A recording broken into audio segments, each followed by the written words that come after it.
Selamat malam.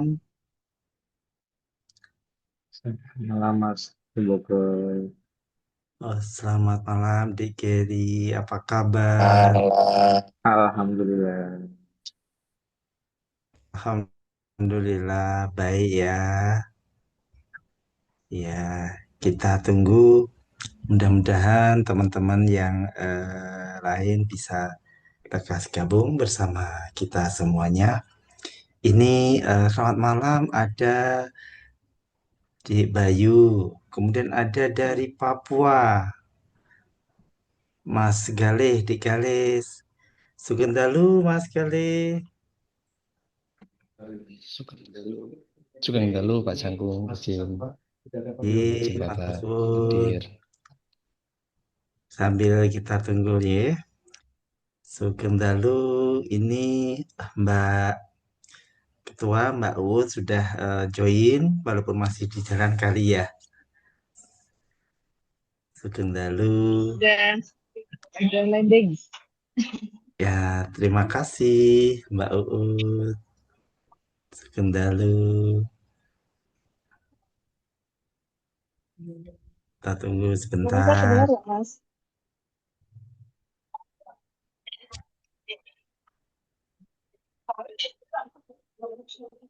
Minumannya nanti kali.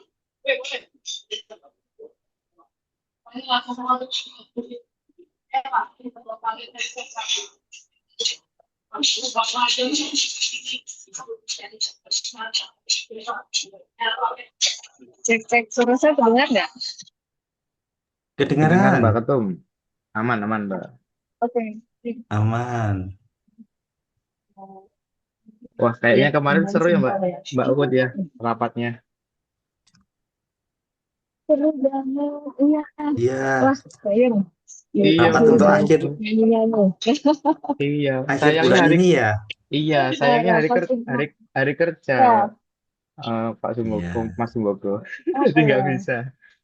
Iya, Padahal ya dari nggak rumah saya apa-apa. deket itu. Wah, ini ada oh ya. Mas Risadono. Ini dari mana Mas Risadono? Sugeng Dalu. Lalu di Jakarta, Mas. Oh, Jakarta. Nggih, matur nuwun sangat sehat. Sehat, Mas. Alhamdulillah. Ada juga Mas Agus Wandani. Ini dari mana nih Mas Agus?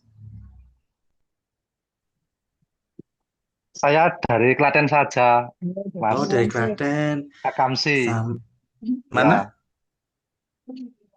Klatennya mana, Mas? Akamsi. Saya di Oh, Prambanan. nggih. Prambanan, Sugeng Dalu. Sehat Mas Agus. Mas Nggih. Giri. Kita tunggu deh. Ada. Oh, ini Mas Bondan Indriaji Semansa 19. Masih belia ini. Selamat malam, Dek Bondan. Iya Pak, selamat malam Pak. Terima kasih. Sekarang masih kuliah atau di mana? Eh, sedang ber sedang bertugas Pak di Maluku Pak. Di Maluku. Terima kasih. Dari Maluku satu. Dari Papua satu. Maluku tepatnya di mana ini, Dek Bondan? Di Ambonnya Pak. Di Ambon, di kota Ambon. Ambon Manise ya. Belum lama ya tugas di sana. Sudah 1 tahun Pak, 1 tahun lebih Pak. Satu Mau tahun 2 tahun lebih Pak. ya. Mudah-mudahan lancar, betah, dan sukses ya. Coba ke itu Amin, Ora amin, Beach. amin Pak. Coba ke Oke. Ora Beach, Mas. Bagus banget tuh di Saleman, di Masohi, Mas. Nah, ini ada Siap juga. Pak. Belum belum kesempatan sampai di Ora Pak. Iya, Oh, bagus belum banget tuh. ya. Nanti kapan-kapan kalau berkenan nih Dek Bondan bisa juga kita undang karena acara kita itu dari kita untuk kita semua, dari alumni dari yang angkatan atau lulusan tahun 60 sampai lulusan 2025. Boleh kita undang. Begitu ya, Mbak Uut ya? Iya, boleh. Boleh. Siapa saja boleh. Mudah-mudahan bisa menginspirasi kita semuanya, khususnya kisah perjalanan hidup sampai saat ini yang bermanfaat untuk kita semua. Sepantasnya kalau kita bagikan, kita tularkan untuk bisa saling eh, menginspirasi dan dimanfaatkan untuk sesama alumni SMA Negeri 1 Klaten beserta keluarganya dimanapun kita berada. Terima kasih. Ini ada juga Mbak Diahweni Respati. Ini dari mana nih Mbak Diahweni? Jogja, Solo, Klaten, Jakarta, Surabaya. Oke. Saya dari Jogja, Pak. Oh, dari Jogja. Terima kasih. Ini Kayaknya dari pesawat ya. Dalam fakultas Fakultas Pertanian. Terima kasih. Ini Dek ya. Kalau saya boleh panggilnya Dek dia. Nah, ini ada juga yang dari Epsilon Novia Stuti KPPN Sanggau. Selamat malam, Mbak. Siapa? Novi? Epsilon? Ya, selamat malam, Pak Iya. Uut. Sanggau itu dari angkatan. Kalimantan ya? Kalimantan Barat, saya penugasan di sini, Pak. Baru 6 bulan. Oh, Ya. Kalimantan Barat. Ya, ya. Awalnya baru Pontianak. 4 jam dari Pontianak. Naik, Darat. oh darat. Ya, Naik bis ya atau mobil. ya, Oh, travel gitu ada, Pak. wah. Gimana kabar di Sanggau? Banyak ada di Sanggau, Maluku, Papua, Jogja, ada yang dari Klaten. Luar Terima biasa ya. kasih. Eh, Ini baru ketemu Mbak Ut ini. Terus angkatan? Ya, Satu seangkatan, Pak. angkatan. Oh, pantesan masih belia sekali Sampai semuanya. sampai juga SMP SMA. SMP mana? 1, 2, 3? SMP 2. dua. Oh, SMP 2. Ya, Ya, ya, terima kasih. Sambil ya. kangen-kangenan di sini Iya, silahkan ya. makasih, Mbak. Ya. Ada juga nih Mbak atau Dik Nilam. Selamat malam. Ampun, Mas Sebago, itu narasumbernya udah hadir, monggo disapa dulu. Oh, sudah Ya, hadir. oke. Oh, Sejak 5 menit Sugeng yang Dalu, lalu. Mas Suroso. Sugeng Dalu, Waduh, Mas. ini pas Saking dalam sumber. perjalanan lagi nih. Nggih, mboten napa-napa, moga-moga koneksinya aman kok. Selamat Amin. Terima kasih. ketua Ini sudah semua. ditodong lama. Waktu lalu masih harus ke daerah bencana di Aceh sana ya, sedang menjalankan tugas. Sekarang sedang menjalankan tugas lagi entah di mana, yang penting bermanfaat dan berguna, nggih Mas Suroso. Ya, terima kasih banyak kesempatannya. Ya. Nah, ini ada yang namanya siapa ini? Dek atau Mbak Juarni, Sugeng Dalu, Mbak Juarni. Ya, selamat malam, Sugeng Dalu, Mas Sumbaga. Wah, ini 92 ya. Terima kasih. Ini 92. dari mana? Papua, Dari Sabang, rumah, Merauke, Aceh. Klaten. Oh, dari Klaten. Nggih, terima kasih. Ada juga Mas Roni 80. Sugeng Dalu, Mas Roni. Masanya so, Masih di masanya mute, coba. Mas Roni. Masih di mute, Mas.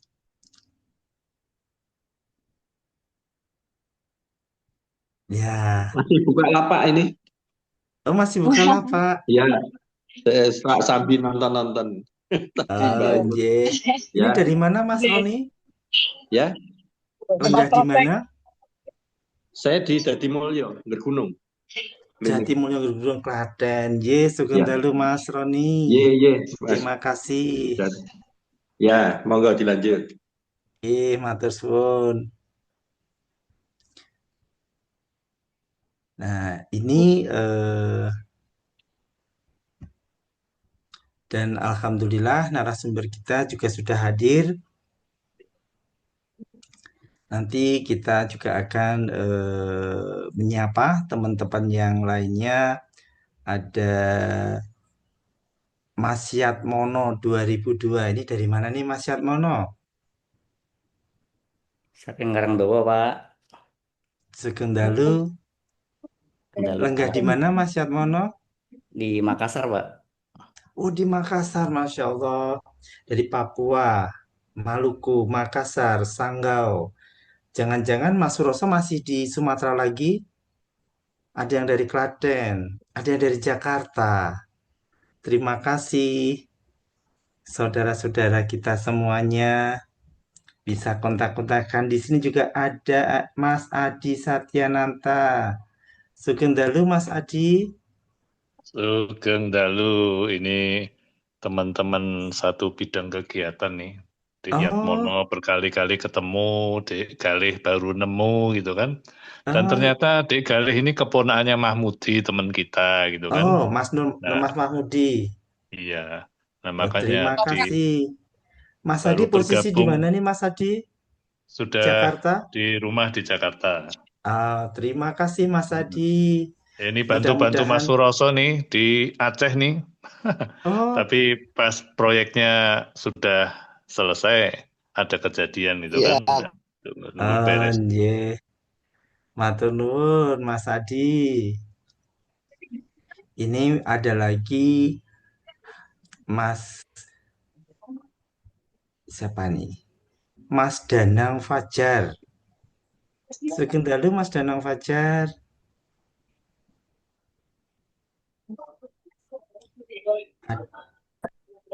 Sugeng dalu Pak. Salam Pak. Saya alumni Fajar. berapa nih Mas Danang? Posisi di Bali sekarang Pak. Dari Bali, Iya, Pak. Masya Allah. Seluruh Indonesia ini. Seluruh Indonesia ada.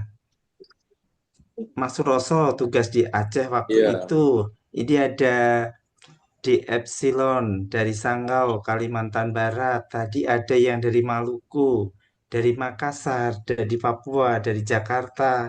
Ada yang dari Mas Roni dari Klaten. Ini Mbak Uut juga posisi dari Jogja, Solo, Klaten, Bali mana Mbak Uut? Jakarta, barusan tiba. Oh. Dan kami ada di Jakarta. Ya, terima kasih. Kita tulis yuk, kita di mana saja yuk. Kita mulai nggih? Kang Mas Adi Sedoyo. Monggo Mas. Nggih. Matur nuwun. Assalamualaikum warahmatullahi wabarakatuh. Selamat malam, salam sejahtera untuk kita semua. Om Swastiastu, Namo Buddhaya, salam kebajikan, salam sehat untuk kita semuanya. Puji syukur marilah kita panjatkan kehadirat Allah SWT yang mana pada kesempatan malam hari ini kita masih dikaruniai kesehatan dan kesempatan untuk bisa bersama di dalam menghadiri acara Radar Capaska Rabu di Udara bersama keluarga alumni Padmawijaya SMA Negeri 1 Klaten yang merupakan sebuah wadah yang lahir dengan semangat berbagi inspirasi menyambung generasi. Pada kesempatan hari ini yang merupakan episode yang keempat, kita menghadirkan salah satu alumni SMA Negeri 1 Klaten yang telah menyelesaikan tugasnya di SMA 1 Klaten pada tahun 89. Beliau adalah Dr. Suroso. Sugeng dalu Mas Suroso. Sugeng Dalu, Kang Mas. Nuwun sewu ini maaf di perjalanan. Semoga suara saya Iya, jelas. kedengaran jelas, Mas. Matur nuwun sangat ini eh, jauh-jauh kita minta untuk bisa menjadi tamu kita malam hari ini karena kita ingin mengetahui pengalaman hidup Mas Suroso yang semoga bisa menjadi inspirasi bagi kita semuanya dan juga bisa menyambung kekeluargaan di antara kita, menyambung generasi kita semuanya. Nah, sebelum saya minta Mas Suroso untuk memperkenalkan lebih jauh siapakah beliau, mohon izin Mas Suroso ini saya tahunya lulusan SMA Negeri 1 Klaten tahun 85, kemudian melanjutkan ke Bandung di Teknik Elektro ITB. Hebat sekali. Kemudian pernah mengenyam S2 juga, tapi tempatnya sangat jauh di University of Alberta Dundee. Ini di Inggris sana ya. Dan terakhir, walaupun baru selesai tahun ini juga, berhasil menyelesaikan S3-nya. Nah, sehat-sehat Mas Suroso? Gimana kabarnya? Alhamdulillah Alhamdulillah. sehat. Ya, Ih, semoga teman-teman semua demikian juga. amin. Terima kasih. Apakah kira-kira Mas Suroso bisa memperkenalkan diri lebih banyak lagi? Siapakah seorang Suroso Isnandar yang merupakan alumni SMA Negeri 1 Klaten yang mungkin kita semua baru kali ini melihat, baru kali ini mendengar, dan bisa jadi Mas Suroso adalah teman dan sohib kerabat dekatnya. Monggo, Mas Suroso.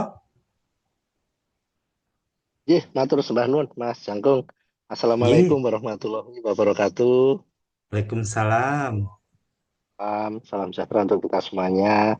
Yang kami hormati, Kang Mas, Mbak Yu, senior SMA Negeri 1 Klaten, rai-rai semuanya, dan juga sejawat tadi disampaikan, saya SMA Negeri 1 Klaten, Angkatan Eden. 89. Saya suka bercanda kalau ditanyain orang, Mas, dari mana? Oh, saya dari Australia. Loh, Australia? Ya, Pak. Di mana itu? Clayton. Ada kotanya Eden. namanya Clayton. Baru Hmm, dia setengah sadar, baru berpikir, oh ini Klaten. iya. Sungguh membanggakan sekali bisa ketemu. Terima kasih. Sebelumnya, mohon maaf, minggu lalu sejatinya saya dijadwalkan minggu lalu, Mas Canggung Sumbogo. Cuman minggu lalu saya masih bergelut dengan lumpur di daerah Tamiang di Aceh.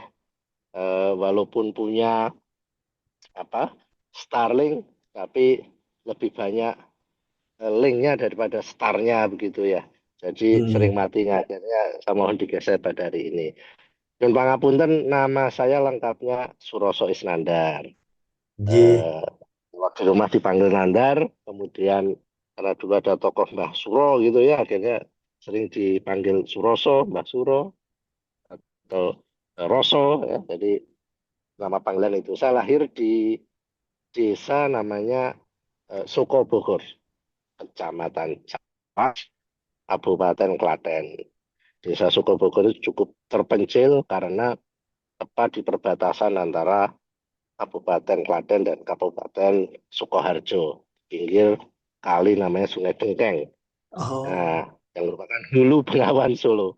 Saya lahir di situ tahun 71, kemudian SD saya SD di situ, SD Negeri Bogor 1, bukan Bogor Jawa Barat, tapi Bogor Klaten. Kemudian SMP-nya SMP Negeri 1 Karangdowo. oh Nah, ini kayaknya Karangdowo.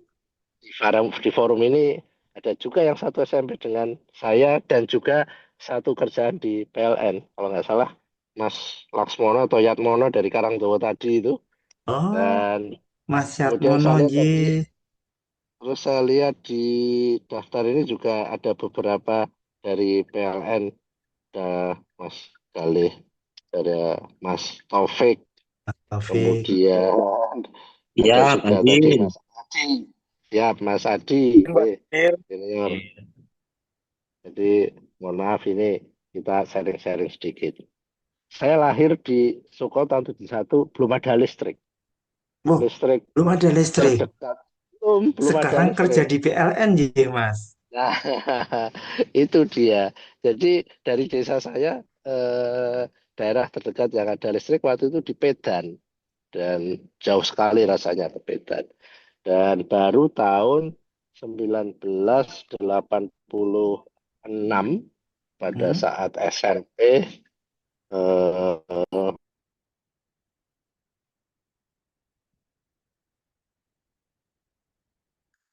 Mohon izin Mas Suroso termute. Ya. mohon maaf.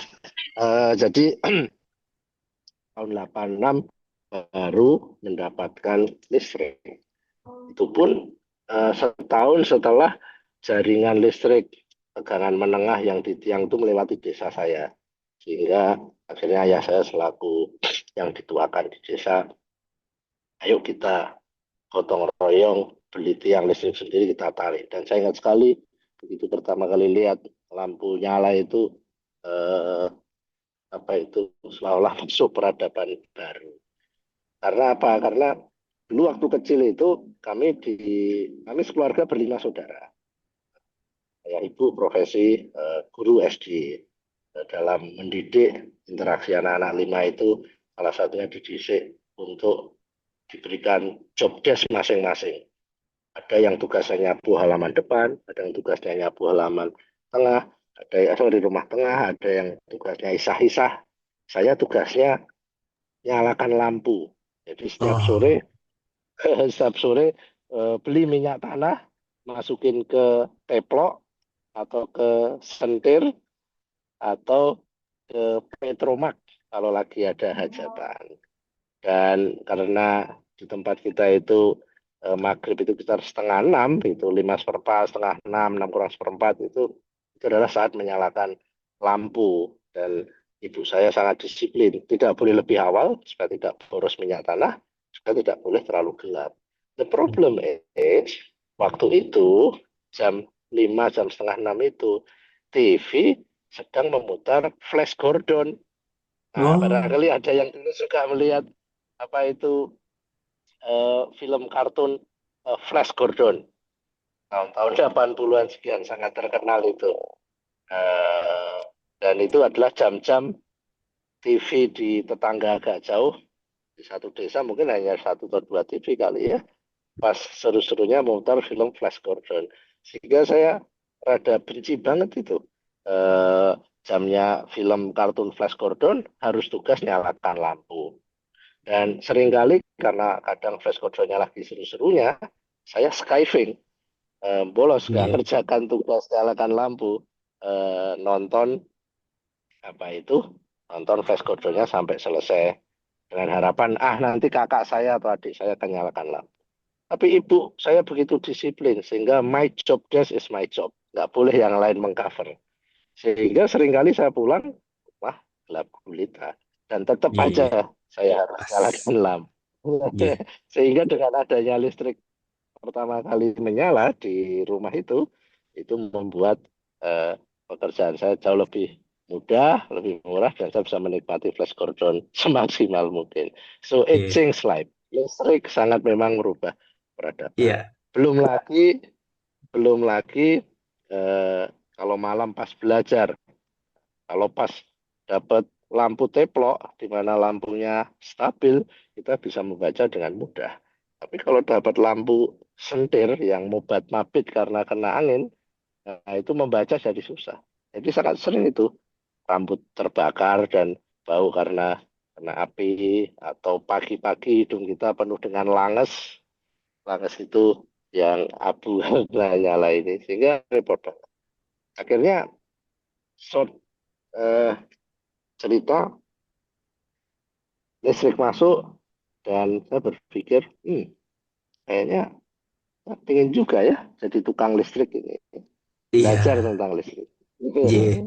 Nah, ya, Mas Suroso, ternyata kehidupan masa kecil itu kalau sekarang melihatnya itu sangat indah, tetapi juga kalau untuk ukuran anak-anak sekarang bisa jadi kok harus nyalain apa teplok ngisi minyak tanah itu sesuatu yang mungkin di luar nalar untuk anak-anak yang kelahiran 2000 sampai saat ini. Kalau dulu saya sama dengan Mas Roso, tugas saya juga untuk menyalakan lampu teplok-teplok tersebut. Nah, Mas Roso, tadi masa kecil sudah disampaikan bagaimana disiplinnya seorang ibu dari Mas Roso. Nah, pada waktu Mas Roso sudah tidak terlalu kecil lagi, tetapi sudah di SMA, adakah masa selama di SMA ini kenangan yang manis yang kadang-kadang kalau sekarang teringat senyum sendiri? Ada Waduh, nggak? luar biasa. SMA is one of the best time, I think, in the whole Wah, life. SMA is SMP one dan of the best SMA. time. Ya, Ya, karena pada saat itu eh, pengetahuan kita belum luas sehingga kita menjalani hidup apa adanya. Tidak iya, terlalu mengkhawatirkan besok, kemarin, dan seterusnya. Nah, di SMA 1 Klaten saya ngekos karena jarak dari Desa Suko ke Klaten kan ada 25 km.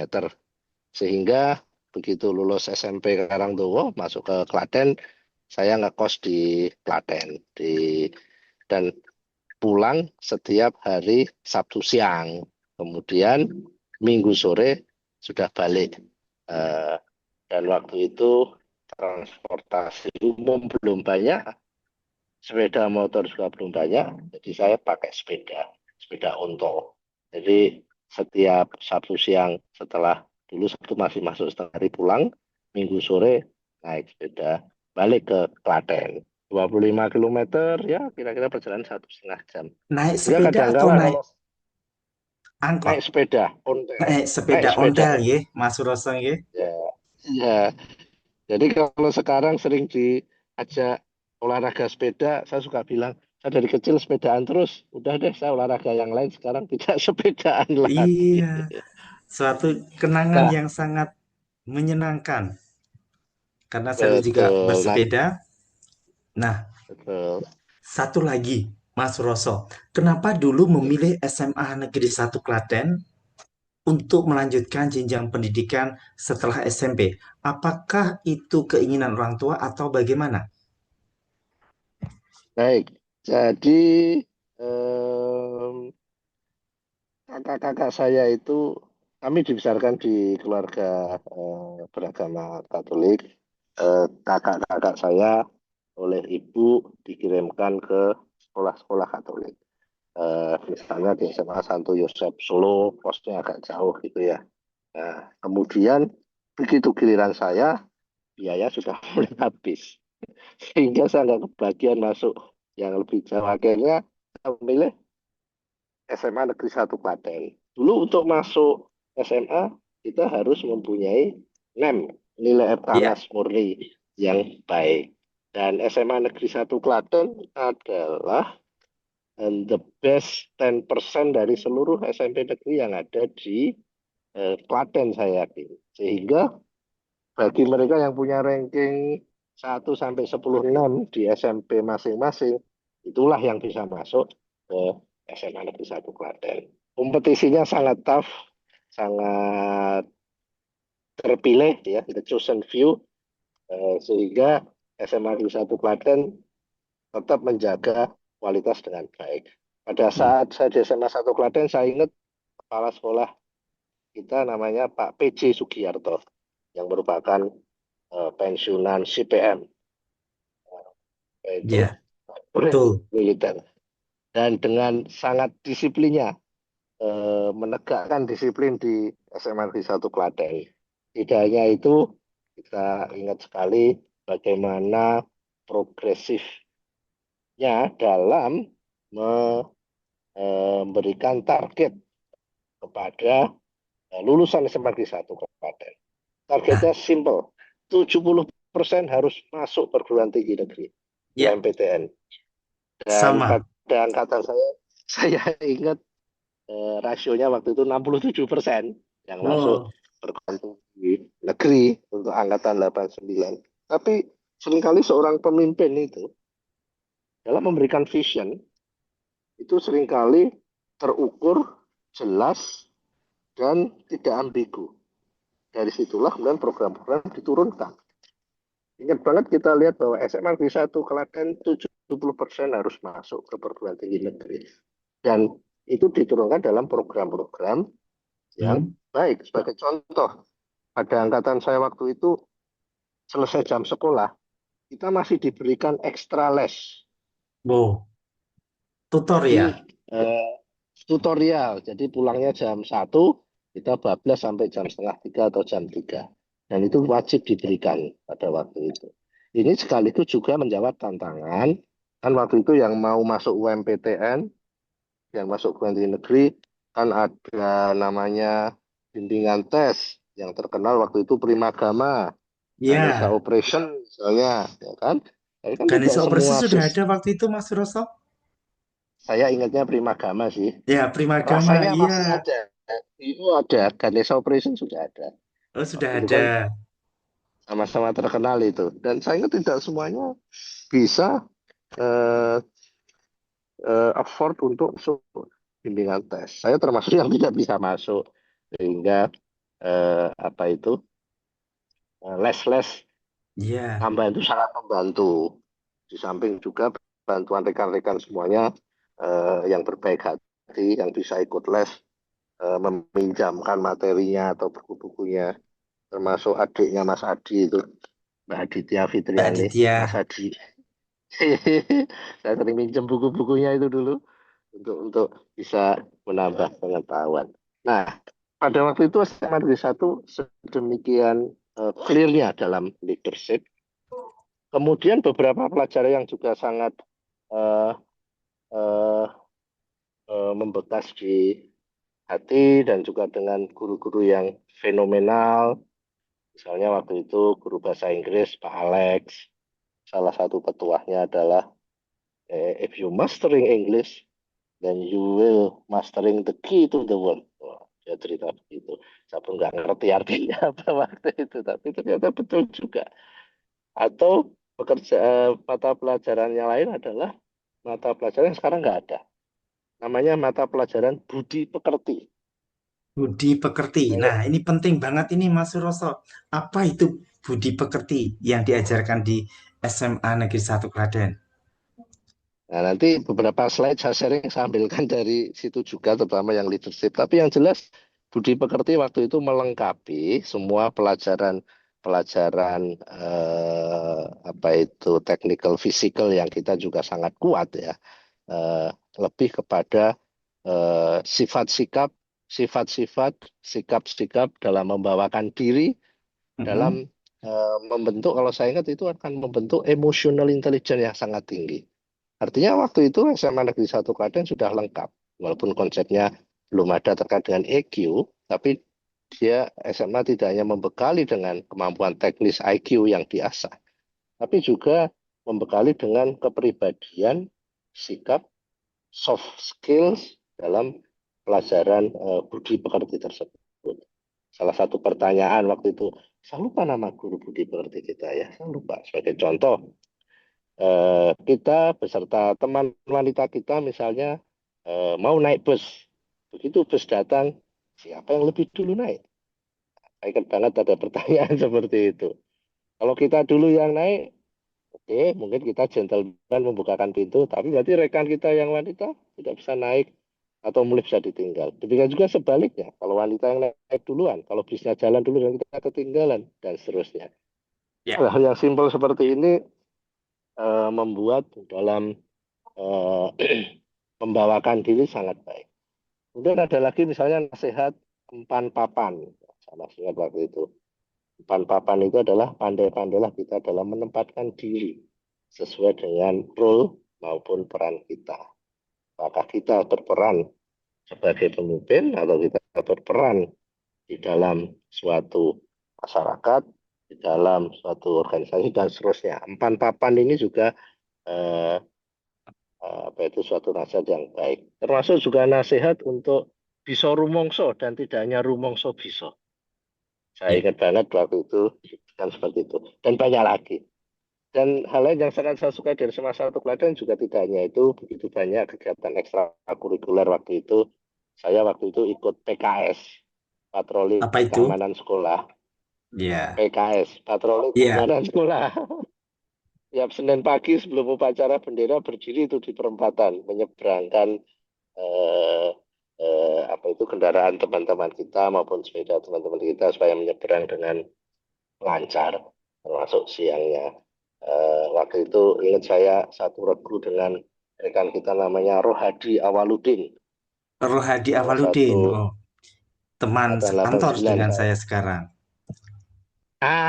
Itu dia yang waktu Ah, itu lulus SMA diterima beasiswa Habibie STMDP, betul. Iya. lanjut ke Jepang Nah, sehingga sekarang dengan Mas Jangkung Sumbogo sama-sama di BRIN ya Mas Nggih? ya di BRIN. Ini Mas Suroso, boleh Nah, nggak saya bertanya menyela sebentar? Mas Suroso ketika lulus dari SMA itu pergi ke tempat yang lebih jauh lagi. Kalau tadinya di SMP yang lebih dekat dengan rumah, yaitu di SMP Negeri 1 Karangdowo, SMA milih SMA 1 karena ingin mendapatkan materi pendidikan yang lebih. Kemudian lulus dari SMA juga memilihnya ke Bandung. Itu siapa yang berinspirasi? Kenapa saya harus ke Bandung? Kenapa tidak di SMA di baik, Jogja, Solo, Semarang? baik. Bagaimana itu, Jadi Mas Rosso? eh, memang tergantung kepada cara kita menjalani hidup, filosofi kehidupan kita. Eh, Iya, saya termasuk yang perjalanan hidup saya itu bukan melalui perencanaan yang sangat baik. Dari iya. perencanaan kemudian saya mengikuti perencanaan tersebut. Tapi saya lebih ke let it flow. Oh, Begitu ada opportunity, saya ikutin. Pasrah sepenuhnya pada mm-mm. kehendak ilahi dan selalu melihat kesempatan yang ada. Carpe diem or seize the day. Nah, pada waktu itu kita Iya, dipompa oleh sekolah untuk masuk UMPTN. Lalu saya berhitung, mana ya kemampuan orang tua, keinginan saya. Akhirnya saya berpikir, ya sudah, saya tak coba UMPTN di UGM di Jogja. Ingat sekali karena waktu itu rasio SMA Negeri 1 Klaten masuk ke UGM tinggi sekali. Hingga waktu saya berpikir, oke, saya kuliah saja di Jogja deh. Dan waktu itu juga karena saya punya kegiatan ekstra di luar sekolah, menjadi tutor atau ngajar di LPK Yayasan Keluarga. Waktu itu ada di Jalan Ring Road yang dalam itu ada Semia Yayasan Keluarga, punya Pak Titus. Di situ ada lembaga kursus komputer dan saya ada di situ. Nah, kemudian yang menjalankan kursus komputer itu punya juga kursus komputer di Jogja. Jadi waktu saya berpikir konsep saya, oke, saya punya kegiatan di situ, tanda quote-unquote kerja lah, walaupun fee-nya nggak banyak, dan di Jogja minimal nanti tempat bisa di situ udah nggak ngurangin kos lah waktu itu.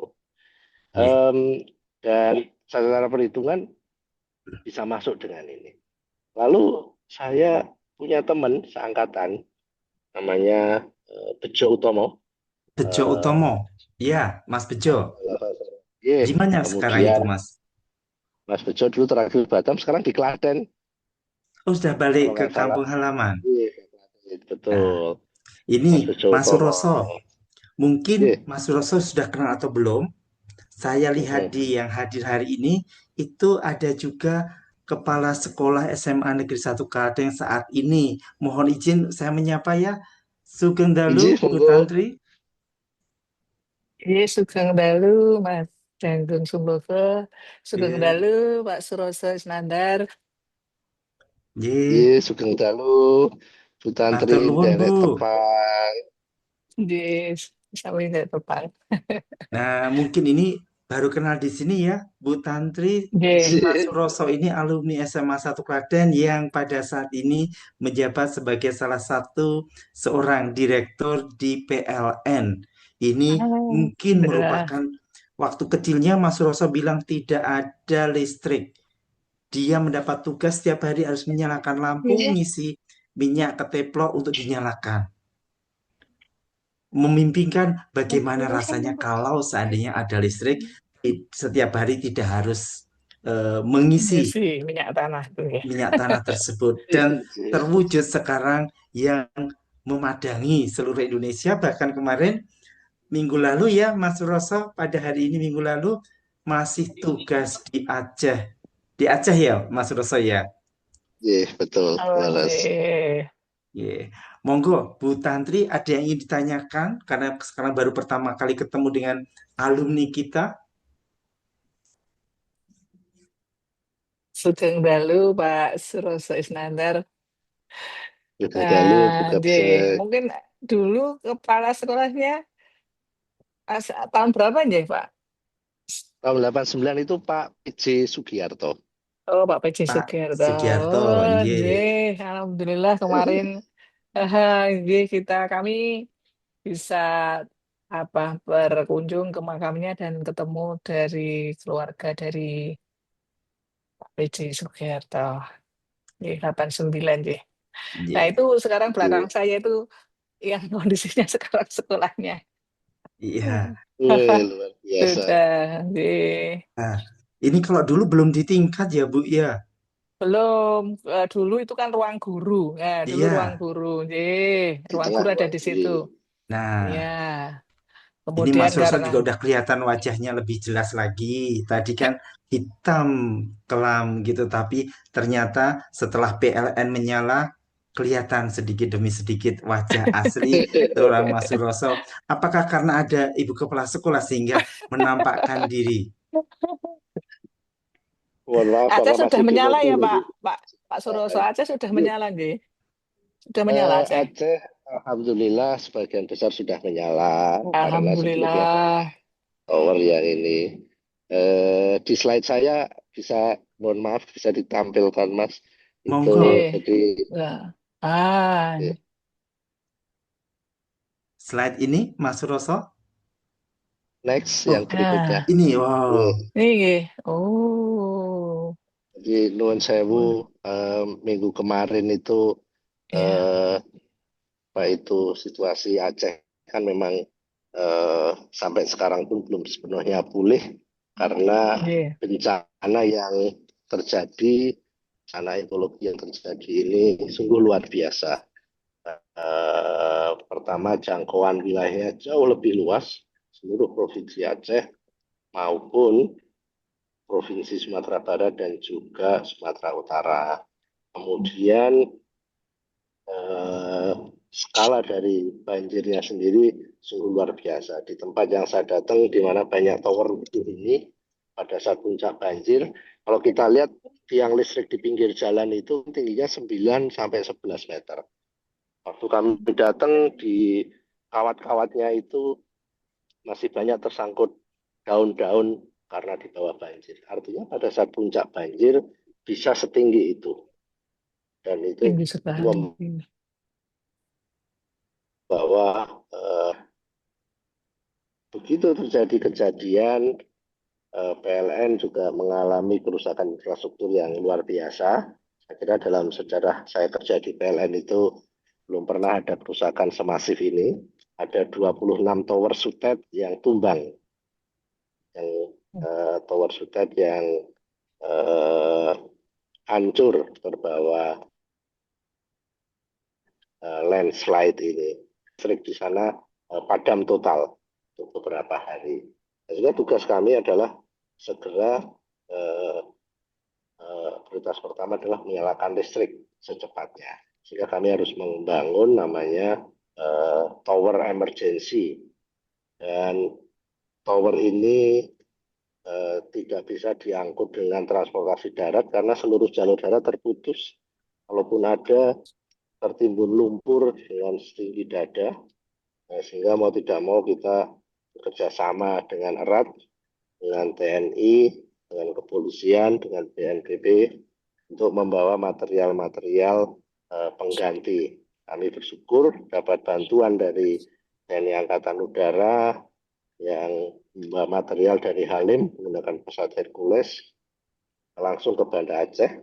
Kemudian dilansir material tersebut dari Bandara Banda Aceh menuju titik-titik tower roboh menggunakan helikopter yang khusus untuk mengangkut material yang cukup berat. Kalau gambar di kiri ini gambar 2 hari yang lalu kita ambil bagaimana kita harus menggelar kawat transmisi tekanan tinggi di tengah-tengah banjir yang belum surut dalam rangka menyalakan listrik kembali. Sehingga dari sini kita bisa melihat dalam kondisi yang sangat sulit itu bagaimana kita harus fokus, tenang, dan tetap berorientasi pada hasil dengan mengedepankan safety juga. Sehingga disitulah leader yang asli itu diuji. Kepemimpinan itu sejatinya diuji bukan saat dalam keadaan mudah, tapi pada saat-saat krisis yang datang seperti ini. Bagaimana kita harus secara cermat bertindak, secara cepat juga mengambil action yang tadi tidak hanya secara teknis dan juga non teknis. Tadi waktu ngobrol sama Mas Sumuko di depan kita ngobrol tentang IQ dan EQ ya, dan bagaimana pendidikan di SMA ada salah satu mata pendidikan zaman dulu namanya pendidikan budi pekerti yang sekarang mungkin tidak ada lagi di berbagai sekolah. Yang sekolah kalau dilihat itu membentuk kecerdasan emosional atau EQ yang sangat penting dalam kondisi-kondisi yang kritis dan krisis ini. Karena itu akan menunjukkan seorang leader kan menunjukkan kualitas aslinya pada saat krisis ini, pada saat bagaimana mereka bertindak gitu. Dan tidak hanya itu, di pelajaran budi pekerti waktu itu juga diajarkan leadership. Leadership itu yang setelah saya amati bertahun-tahun kerja, sampai sekarang itu saya pakai. Coba di slide berikutnya. Waktu itu kita mendapatkan materi namanya leadership gaya Jawa. Bisa pindah slide berikutnya, kayaknya lama itu ya, pindahnya slide. Di mana banyak teori tentang leadership. Buku-buku textbook tentang leadership and managerial banyak sekali. Dan referensi-referensi yang diberikan juga banyak. Tapi dalam menggerakkan perusahaan dan berorganisasi, terus terang saya jadi ingat pelajaran SMA ini juga. Yaitu kita diajarkan namanya Hasto Broto. Hasta itu depan, Broto itulah telaku. Bagaimana seorang pemimpin itu harus mengambil teladan dari 8 unsur alam. Yang pertama, seorang pemimpin harus mempunyai watak matahari, memberi semangat apapun kondisinya. Kami 24 jam bekerja non-stop. Dalam kondisi hujan masih sering turun. Harus bergantian shift. Sangat mudah untuk menyerah dan sangat mudah untuk bisa marah misalnya. Yang sebagai seorang pemimpin kita harus tetap optimis, tidak lekang, tidak berubah sikap karena kesulitan, sehingga kita harus mempunyai watak matahari yaitu memberikan semangat. Dan juga kita harus mempunyai watak bulan yaitu memberikan harapan, memberi terang di kegelapan. Pada saat kita melihat bagaimana tower itu ambruk dan akses kepada tower tersebut tidak bisa pakai jalan darat, karena kalau kita masuk ke dalamnya adalah lumpur sedalam dada, dan lumpur ini sangat lengket sekali dan juga berbahaya. Bagaimana kita tetap memberikan solusi apa yang harus kita lakukan. Kita datang ke ekskavator dan dozer, kita cari metode dan terus memberikan semangat untuk mencari solusinya. Kita juga seorang pemimpin, tidak harus pemimpin di sebuah organisasi, pemimpin rumah tangga sekalipun, kita harus mempunyai watak bintang, di mana kita mempunyai wisdom yang menjadi pedoman, arah, dan keteladanan.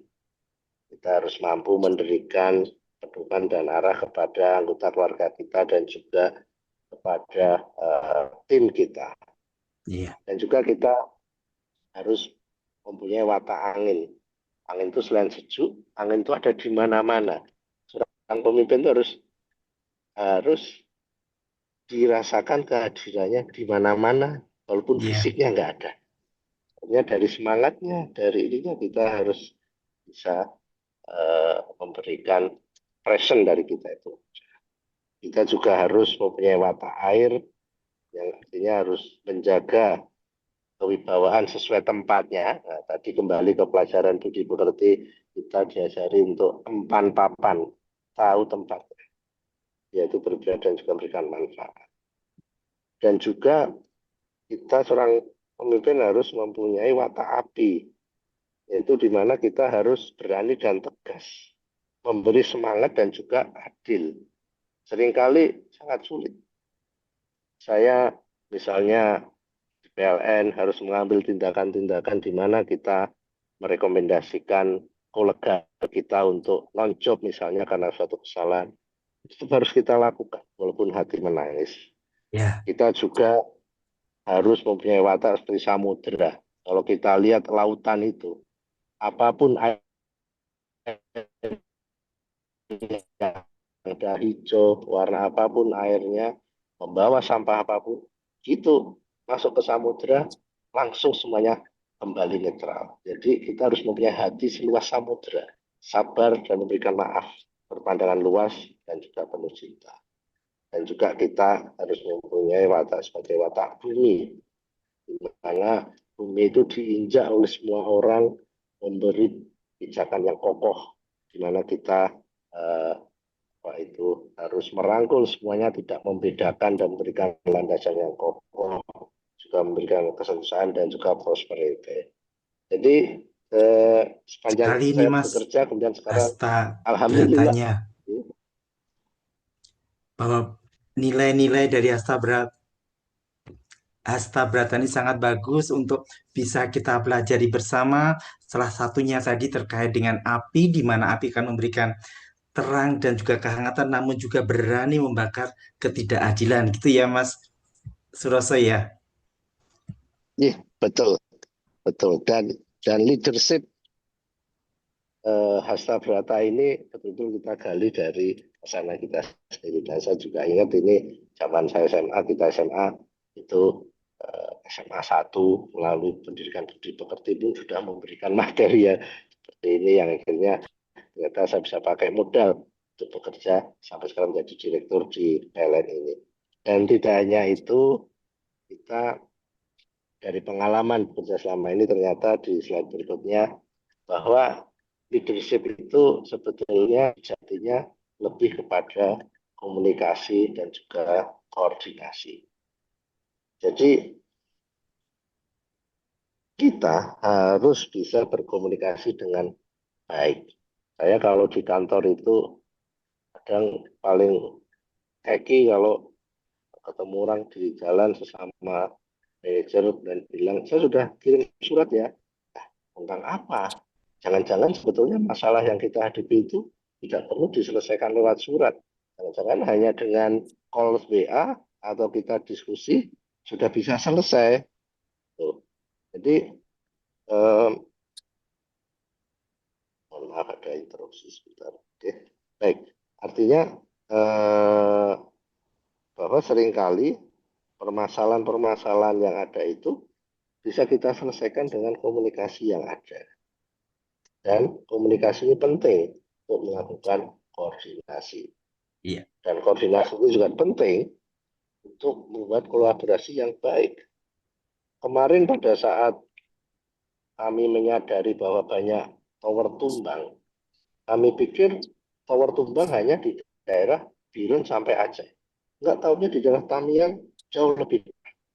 Sehingga dari komunikasi yang intens dari seluruh anggota tim yang tersebar, kita bisa melakukan koordinasi yang baik untuk berkolaborasi bersama-sama menyelesaikan permasalahan yang ada. Dan kemudian kalau kita sudah misalnya mendelegasikan wewenang, mengirimkan surat atau memberikan suatu instruksi atau arahan, jangan lupa untuk dikonfirmasi, dicek ulang. Kadang seringkali kita sudah menyampaikan sesuatu, kita pikir lawan bicara kita sudah paham, padahal belum tentu. Makanya kalau di militer atau bahkan di pelayaran, di ruangan kemudi itu, perintah itu kadang diulang. Dulu waktu saya sempat tugas di Suralaya dan kalau ada waktu luang suka nyebrang naik ferry itu dari Merak ke Bakauheni misalnya. Saya paling suka masuk ke dalam ruang nakoda. Saya lihat misalnya nakoda dengan instruksi maju, mesin maju setengah penuh. Nah, kemudian juru mesinnya teriak mengulang mesin maju setengah penuh. Itu sebenarnya konfirmasi bahwa instruksi, perintah, berita yang disampaikan itu sudah dimengerti dan dilaksanakan. Nah, juga perintah di militer misalnya selalu diulang. Atau kalau di industri yang safety-nya sangat tinggi seperti di kereta api itu, kalau kita lihat masinis, seringkali masinis di KRL itu nunjuk pada rambunya dan ngomong sendiri. Itu konfirmasi terhadap non-person. Jadi kalau ada semboyan 45, dia akan bilang semboyan 45, lalu dilakukanlah semboyan 45 ya, menekan klakson. Kemudian kalau ada persimpangan, dia akan tunjuk itu. Coba perhatikan di KRL atau di kereta api, mereka akan lakukan seperti itu yang merupakan generasi. Dan terakhir adalah kontrol. Kontrol ini bagaimana apa yang kita delegasikan harus kita selalu tanyakan kembali dan dilihat. Secara berkala dicek. Manusia Indonesia belum sepenuhnya bisa otonom. Kita harus sering-sering ngecek terhadap delegasi yang kita lakukan. Nah, slide berikutnya, saya paling suka slide berikutnya itu. Saya masih ingat juga dari Kasana. Iya, membangun kepemimpinan yang efektif. Betul. Coba slide berikutnya, Mas. Nah, ini dia. Dimanapun kita ditugaskan, dimanapun fungsi kita, bahkan di dalam keluarga, saya belajar dari ibu saya yang secara disiplin membagi tugas dan di-enforce, dilaksanakan. Ternyata 3N itu menjadi bekal yang efektif. Seorang pemimpin kita pertama kali harus noto dulu. Semua ditoto dengan baik. Noto ini adalah membentuk sistem.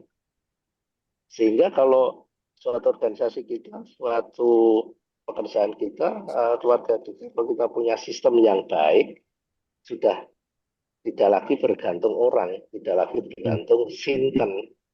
Kalau bergantung sinten, itu sinten atau orangnya pergi, ya sudah ubah nanti aturan kita. Tapi kalau sistem yang baik, yang kita tata dengan baik, tata kelola kita jalankan dengan baik, good corporate governance kita jalankan dengan baik, insya Allah semuanya berjalan dengan baik, regardless kita ada atau tidak.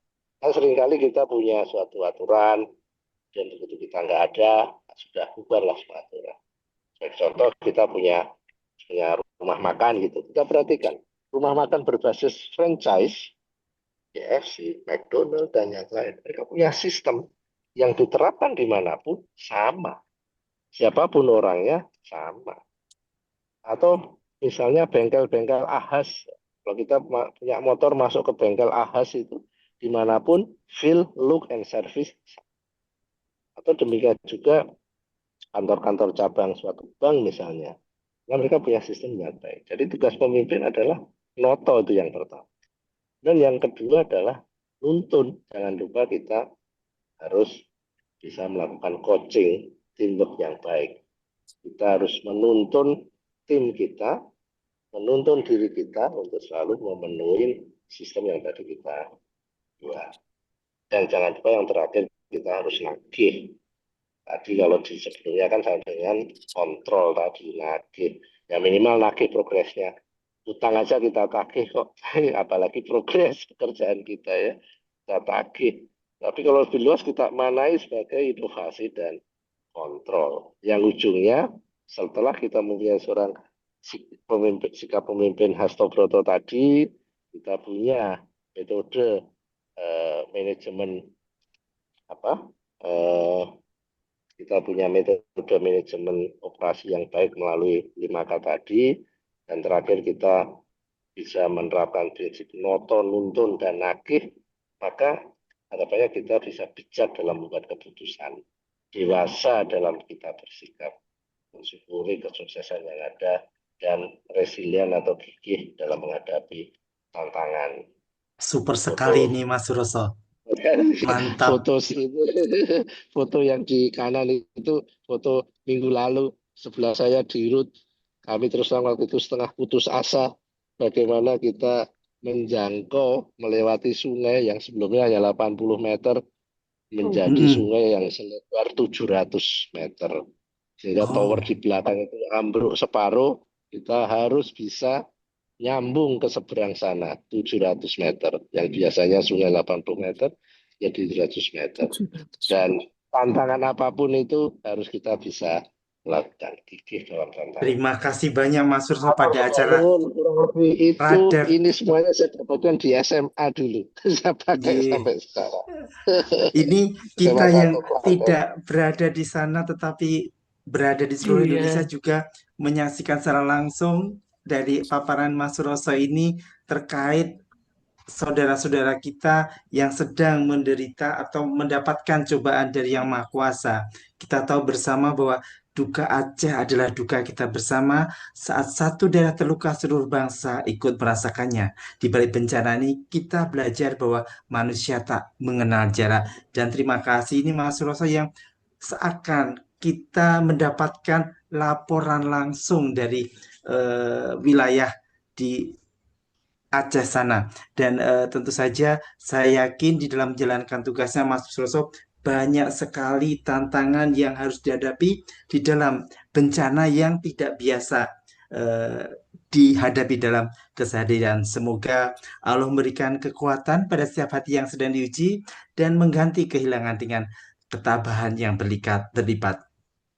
Badai boleh merobohkan rumah tetapi tidak dengan meruntuhkan harapan kita semua. Terima kasih banyak Mas Suroso. Tetapi boleh nggak saya izin bertanya lagi lebih mendalam? Tadi selalu diingatkan bahwa ajaran seorang ibunda Mas Suroso yang saya menangkapnya itu tegas di dalam bersikap, dan itulah yang mungkin Mas Suroso ambil. Bagaimana pandangan Mas Suroso terhadap sosok seorang ibu yang dalam memberikan inspirasi pada kehidupan Mas Suroso? Saya kira kita semua tahu bahwa ibu merupakan sumber kehidupan kita semua, sumber inspirasi kita semua ya. Iya, Kita harus sumber ingat inspirasi. sangkan paraning dumadi. Kita dulu dilahirkan dari rahim ibunda kita tercinta. Kita harus selalu ingat itu. Kita waktu kecil ditimang, dibesarkan, dikenalkan di dunia oleh ibu kita. Sehingga memang seorang ibu itu perannya sangat sentral. Termasuk memberikan contoh tauladan bagaimana dalam kita bersikap, dalam kita berpikir, maupun dalam kita bertindak. Hal lain yang saya termasuk kagumi di ibu saya adalah bagaimana dia selalu sebelum tidur, kalau saat sekarang barangkali bisa membacakan buku ya untuk keluarga saat ini. Kalau dulu dongeng, dan dongeng ini memancing imajinasi yang luas. Dongeng sebelum tidur buat anak-anak kita itu penting sekali. Dongeng ini akan membuat kita berimajinasi, dan imajinasi inilah yang mampu membawa perubahan dalam kehidupan kita. Jadi peran seorang ibu sangat sentral. Dia yang membentuk kita bersama figur ayah yang kuat. Dia yang menanamkan nilai-nilai dan prinsip hidup. Beliau juga yang menanamkan kelas AC, yang menanamkan butir-butir sikap yang baik dalam diri kita. Karena itu sangat menginspirasi sekali dalam perjalanan kita terkait dengan contoh-contoh yang diberikan oleh kita. Yang jelas, bagus sekali Mas Suroso. Satu-satunya yang mencintai kita tanpa syarat. Apapun kita adalah anak ibu yang akan terus dicintainya sepanjang hayat. Begitu Mas Jangkung. Baik, terima kasih. Dan memang demikianlah seorang ibu, tempat pertama kali kita belajar tentang cinta yang tidak menuntut balasan, dan juga dibalik seorang ibu yang selalu mengajarkan dengan kata-kata tapi juga dengan keteladanan dan kesabaran. Memang dunia terasa berat, pelukan ibulah tempat rumah yang paling aman. Dan ini kebetulan SMA kita juga saat ini dipimpin oleh seorang ibu. Bagaimana Bu Tantri ini ingin membawa SMA Negeri 1 Klaten, anggap itu adalah rumah dan juga anak-anak ibu. Bagaimana? Mohon izin Bu Tantri menyemangati anak-anak yang jumlahnya ratusan orang itu agar bisa menjadi orang-orang yang bermanfaat, berguna bagi agama, nusa dan bangsa. Monggo Bu Tantri, seorang ibu juga Sebelumnya ini. terima kasih Pak Iskandar, tadi Pak Suroso nggih. Saya jadi ikut belajar juga Pak Iskandar terkait tadi dengan hasta brata dan 3M. Terus tadi saya foto terusan Pak. Iya. Terima kasih gitu Menginspirasi untuk nggih, Bu? ilmunya. Iya, ilmunya Iya. karena dulu mungkin ya saya di SMA 1 ada pelajaran budi pekerti. Nah, memang sekarang itu budi pekerti nyambung di agama, pendidikan agama. Nah, tapi pada prakteknya itu ya tidak sekental dulu dan tidak Ya. sekental dulu. Nah, itulah tantangan pada kami pendidikan zaman sekarang, bagaimana memberikan keteladanan ya. Kalau hanya nasihat berupa kalimat itu kan sulit juga kepada anak-anak sekarang untuk bisa mempraktekkan. Nah, keteladanan dan terima kasih juga kepada Pak Janggung Sumbogo kemarin sudah hadir di sekolah, untuk alumni Goes to School. Nah, itu bisa memberikan wacana, gambaran. Nah, pada saat dulu begitu ya, sehingga anak-anak sekarang itu bisa dan mau ya dengan kesadaran tinggi bisa mau untuk tidak ikut ya budaya yang mungkin ada di lingkungannya sekarang. Iya. Yang tadi disampaikan memang karakter, keteladanan, kemudian ibu tadi nggih. Nah, itu saya alami kami sebagai guru di SMA dan ini juga menjadi apa ya? Anak-anak sekarang itu penghargaan terhadap orang tua pun itu tidak seperti dulu. Jadi dengan orang tua, jadi kami ini baru saja tadi juga kemarin juga menangani anak-anak yang berani kepada ibunya. Itu ada dan kemarin dipanggil ya astagfirullahaladzim gitu kan.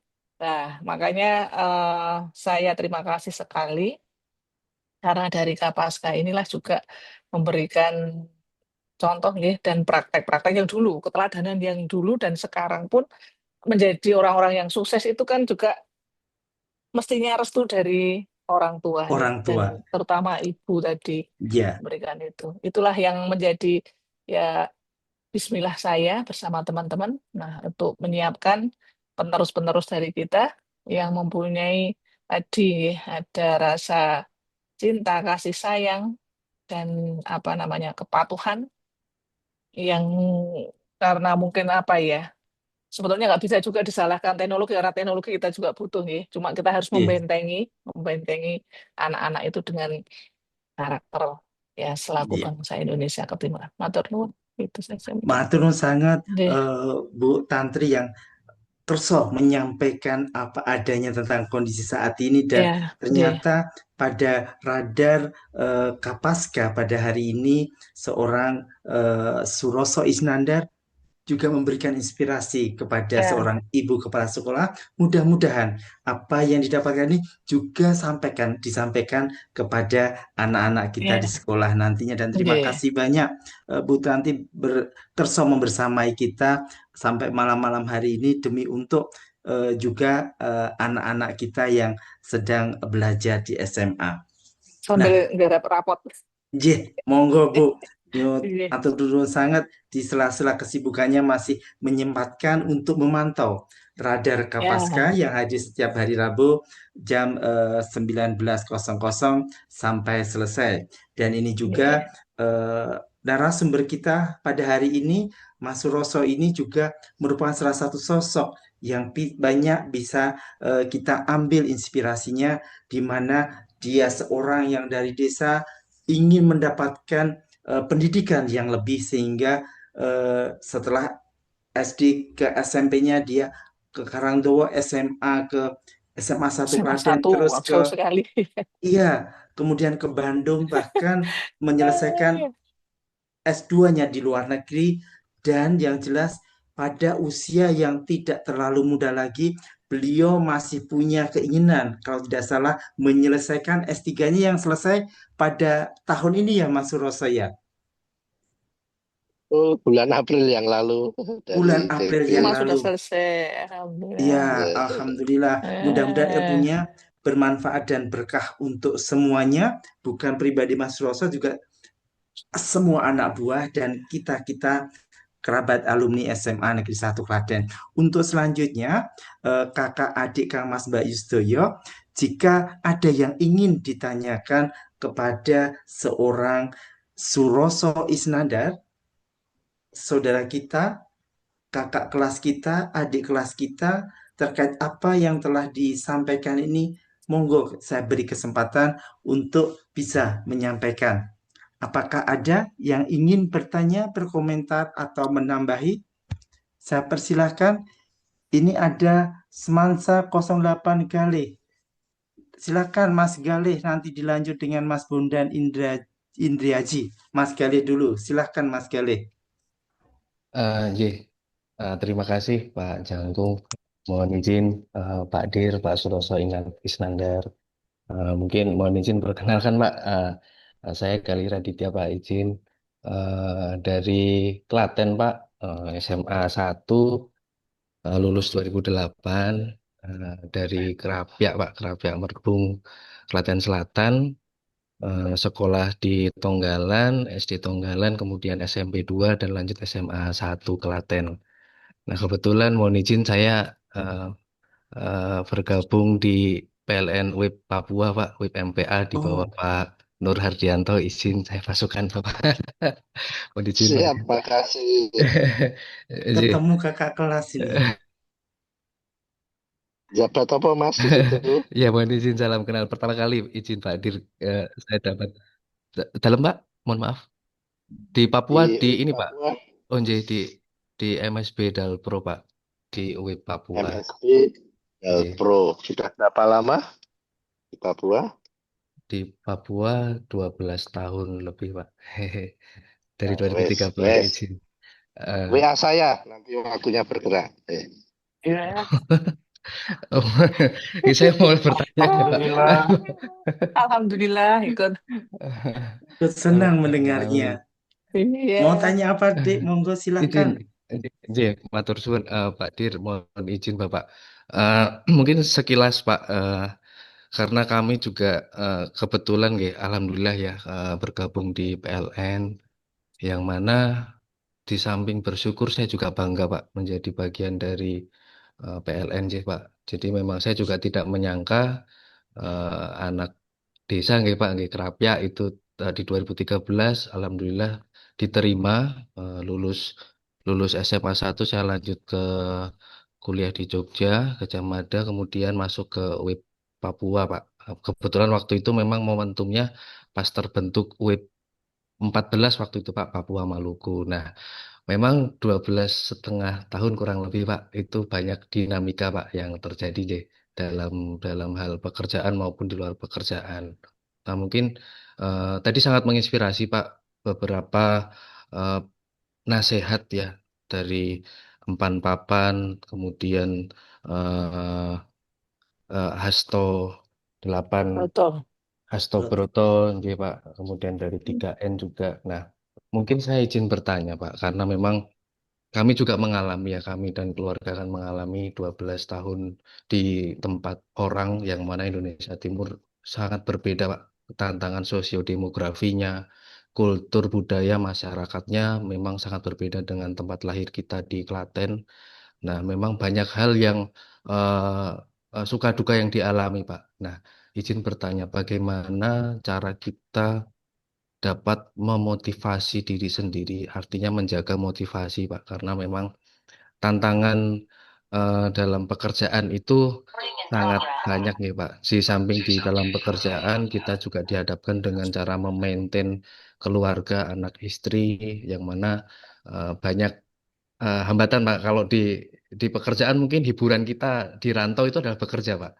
Namun di samping itu kita masih mempunyai keluarga yang mungkin eh, bisa membuat motivasi kita naik turun, Pak. Bahkan beberapa tahun yang lalu sempat terfikirkan untuk eh, menyerah, Pak. Izin, sudah saya menyerah saja, meletakkan amanahnya. Saya lebih memilih berpindah saja ke memohon berpindah ke unit yang ada di Jawa, tapi mungkin rezeki anak juga Pak, karena anak juga lahir di Ambon Pak. Waktu itu saya masih penempatan UPP Ambon, lahir di sana.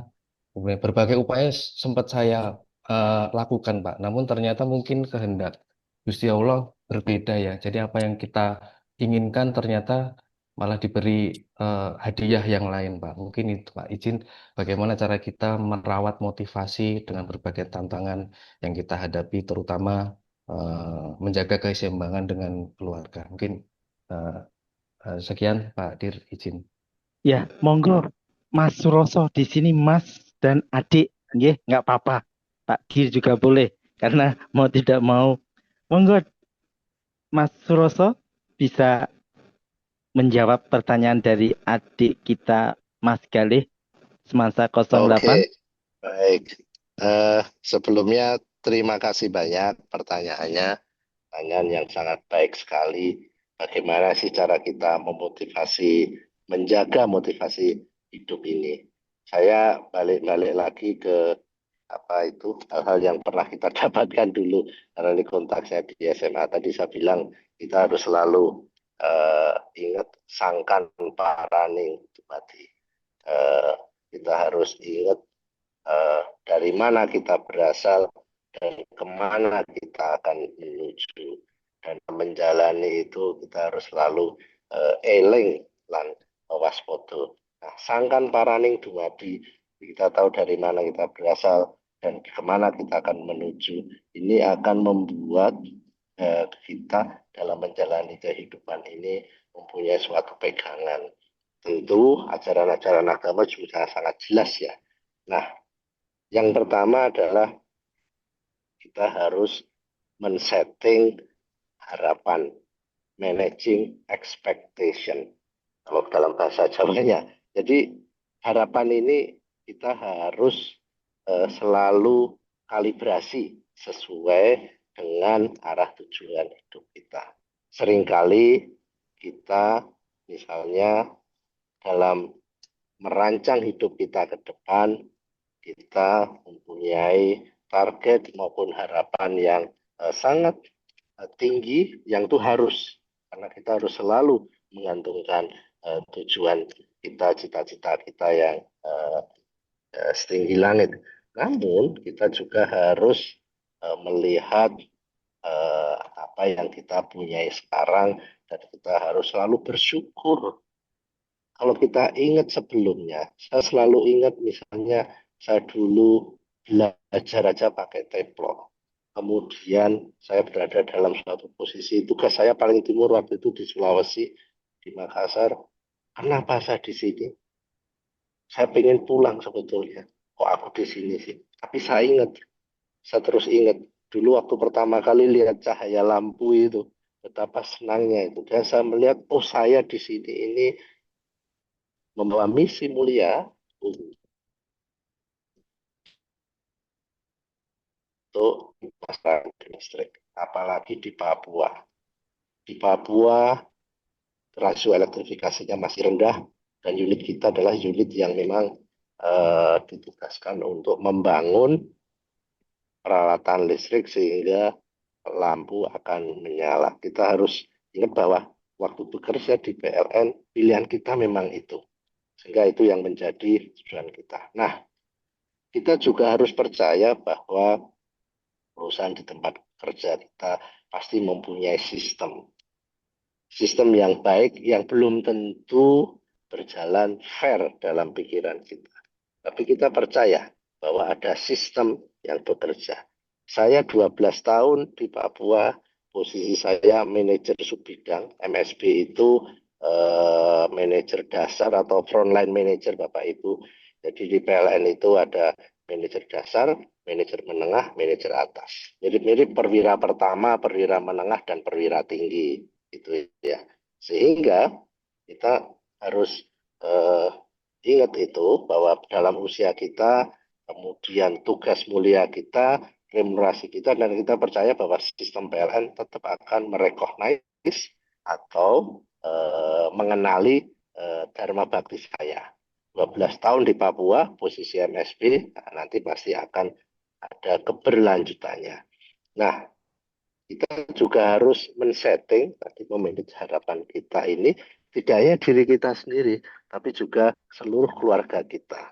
Itu peran dari pasangan sangat penting, karena itu dalam memilih pasangan itu, bobot bibit bebet itu penting sekali, apalagi visi, tujuan bersama. Saya terus terang dulu di awal-awal pernah mendapatkan suatu calon pasangan yang mempunyai value berbeda dengan value saya. Sehingga mereka tidak menghargai, kurang menghargai pekerjaan di suatu BUMN yang remunerasinya sekian. Kita hidup di zaman yang transparan. Kalau kita mengejar remunerasi yang memang tinggi sekali, tentu kita masuk ke industri yang berbeda.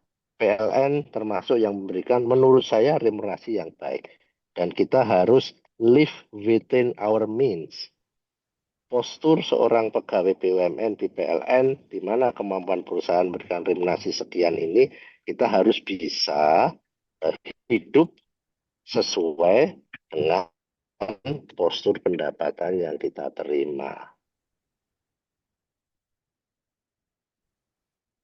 Artinya, strategi kalau seorang pegawai BUMN atau PLN gitu ya, dengan jabatan manajer dasar, ekspektasi hidupnya adalah seperti ini, settingnya seperti ini. Kita harus cukupkan itu. Jadi, jangan hanya terlalu banyak gaya mengejar aksi, gampangnya begitu ya. Yang menurut saya remunerasi PLN sudah cukup layak. Kehidupan yang baik, jaminan kesehatan yang baik, bisa menyekolahkan anak dan sebagainya. Kita syukurin ini. Nah, kalau kita punya cita-cita lebih tentu bisa. Kita harus ke industri yang lain. Nah, kita bawa tugas kita sehari-hari yang mundane, yang rutin ini yang lebih luas, menerangi negeri, merubah peradaban, maka harapannya itu selalu bisa menyalakan api semangat kita.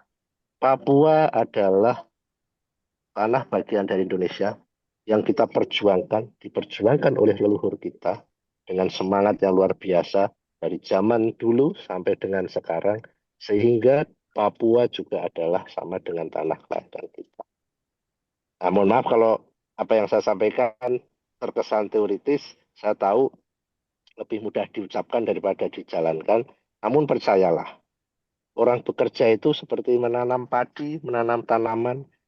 Kalau kita sepenuh hati, kita rawat baik-baik, pasti one day akan memberikan hasil.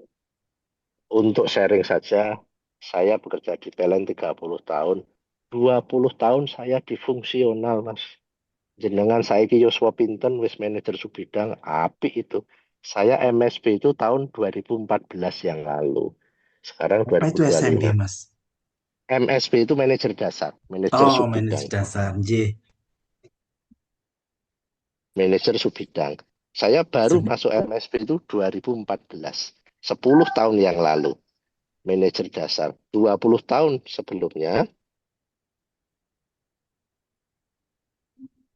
Termute ini Mas Rosa? Iya. Ya, mohon maaf ya. Selama 20 tahun saya berada pada jabatan fungsional. Tidak pernah menjabat struktural atau sebagai manajer. Saya tidak patah semangat. Karena saya yakin kalau kita bekerja sepenuh hati, kita bekerja beyond call of duty. Kalau disuruh selesai Kamis, saya selesai Rabu.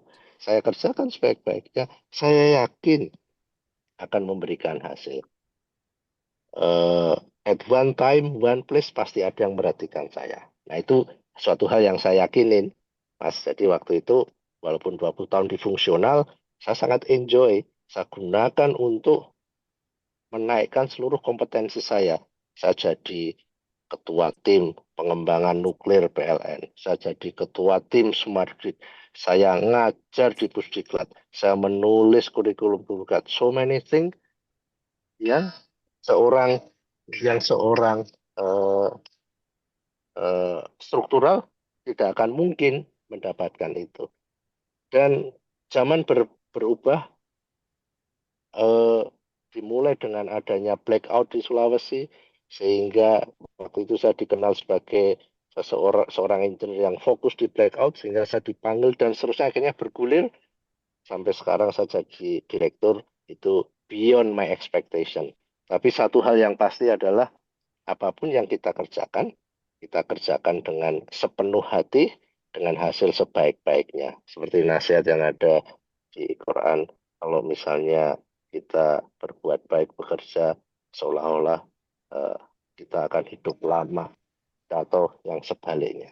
Nah, sehingga dengan motivasi seperti itu, kita bisa mempertahankan api gelora semangat kita. Oh, saya di sini tujuannya seperti ini, saya yang dapatkan seperti ini. Kedepannya adalah membina keluarga yang baik, menyekolahkan anak yang tinggi, bekerja dengan sebaik, dan saya yakin sistem yang ada akan membawa saya ke kehidupan yang lebih baik.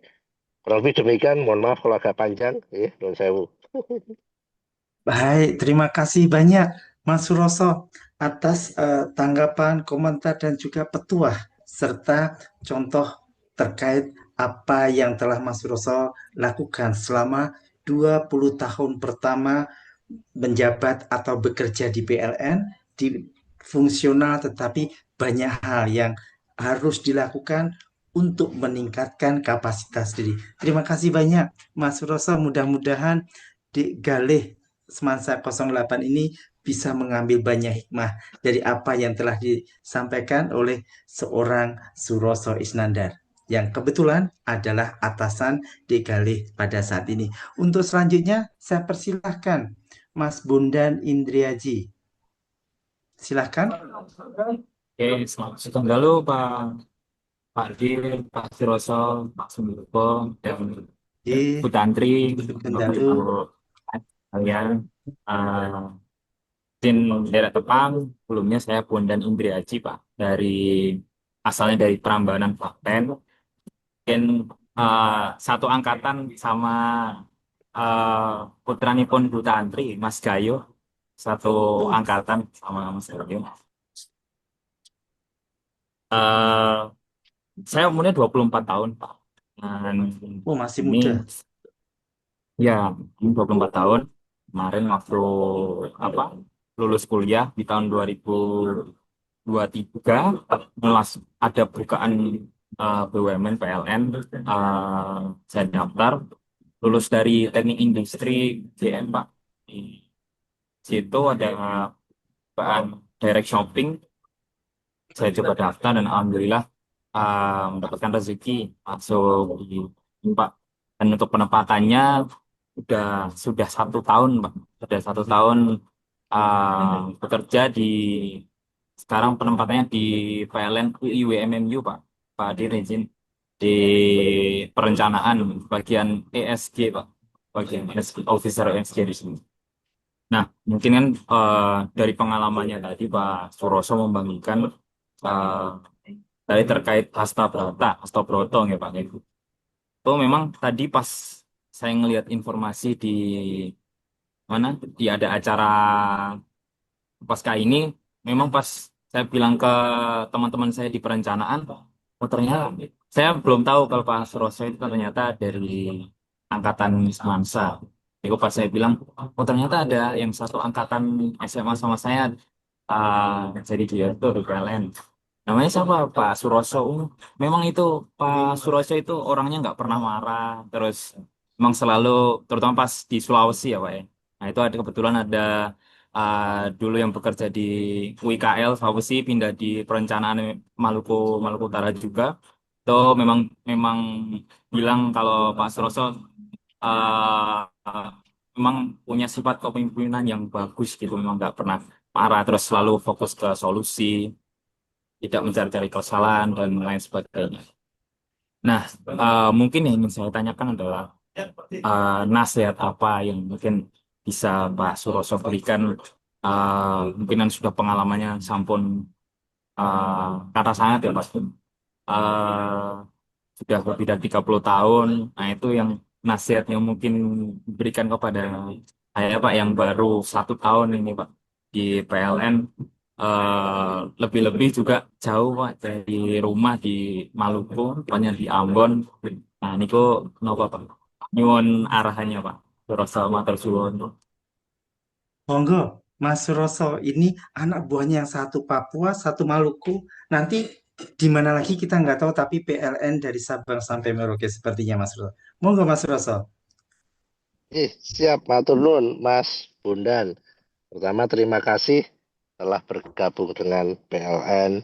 PLN sangat memerlukan tenaga-tenaga muda brilian seperti Mas Bondan, karena sebuah perusahaan itu sama seperti organisme kehidupan, hanya akan survive kalau berhasil melakukan kaderisasi, estafet kepemimpinan dan kepengurusan perusahaan pada yang lebih muda.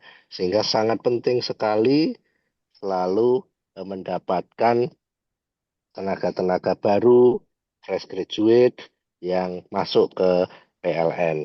Dan tentu saja setiap masa ada zamannya, setiap zaman ada masanya, setiap masa ada waktunya, setiap waktu ada masanya. Generasi sekarang, Gen Z disebutnya, sangat berbeda karakteristiknya dengan generasi kita, Mas Jangkung Sumbogo. Kalau kita kan, kita generasi apa tuh kita?